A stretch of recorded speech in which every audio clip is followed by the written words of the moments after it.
Assalamualaikum warahmatullahi wabarakatuh. Gimana kabarnya anak-anak? Semoga sehat selalu ya. Kembali lagi bersama Ibu dalam pelajaran IPS. Hari ini kita akan belajar mengenai interaksi manusia dan pengaruhnya di bidang ekonomi. Nah, apakah anak-anak pernah melakukan interaksi? Jika pernah, apakah interaksi itu? Mari kita simak materi berikut ini. Nah, interaksi sendiri memiliki arti yaitu suatu jenis kegiatan yang terjadi ketika dua atau lebih pihak mempengaruhi satu sama lain dengan tujuan memenuhi kebutuhan manusia. Nah, interaksi sendiri juga dibagi menjadi dua jenis.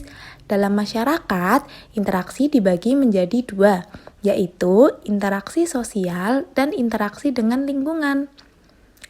Interaksi sosial merupakan hubungan timbal balik antar individu dengan individu, individu dengan kelompok, atau kelompok dengan kelompok. Nah, contoh interaksi sosial yang paling sering kita jumpai adalah ketika kita mengobrol dengan teman, guru yang mengajar di kelas, jual beli dengan pedagang, dan masih banyak lainnya. Sedangkan interaksi dengan lingkungan yaitu hubungan timbal balik manusia dengan lingkungan hidup yang terbentuk secara alami. Contoh interaksi dengan lingkungan yang sering kita jumpai di masyarakat yaitu ada petani yang menanam padi di sawah, tambang pasir di sekitar sungai, menanam pohon bakau, dan lain-lain. Nah, sekarang coba sebutkan jenis interaksi pada gambar berikut.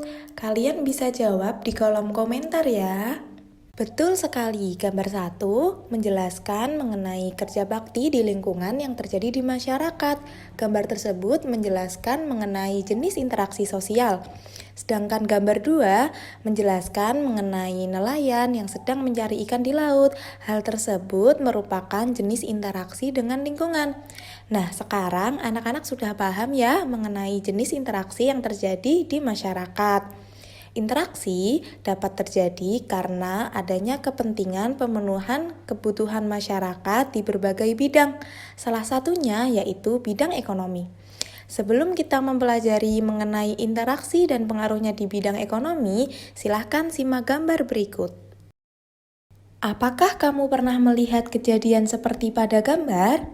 Ya, gambar tersebut menjelaskan mengenai penggusuran pasar yang dilakukan oleh petugas sehingga pedagang tidak bisa menjual dagangannya seperti biasa.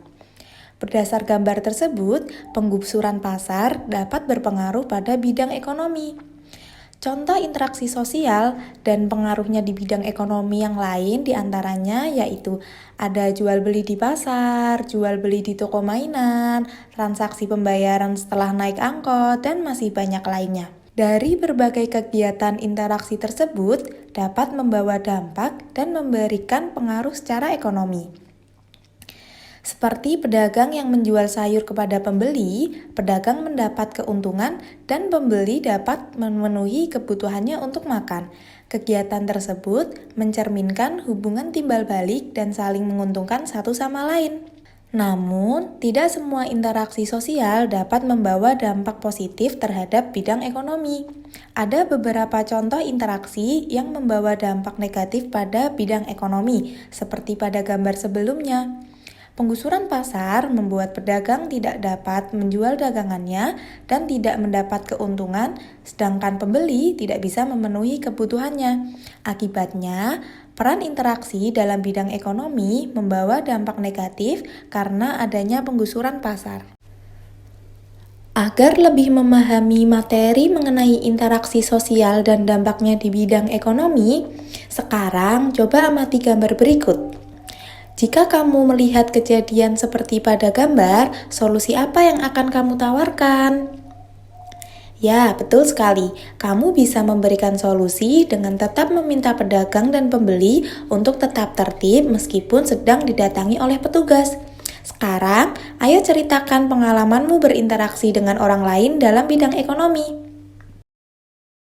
Cukup sekian materi mengenai interaksi manusia dan pengaruhnya di bidang ekonomi. Apa yang dapat kalian pelajari setelah menonton video ini? Coba tuliskan materi apa saja yang kalian dapatkan pada link Google Jamboard yang telah Ibu sediakan.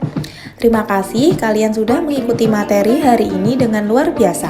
Semoga materi yang disampaikan dapat bermanfaat. Sampai jumpa di mata pelajaran berikutnya. Wassalamualaikum warahmatullahi wabarakatuh.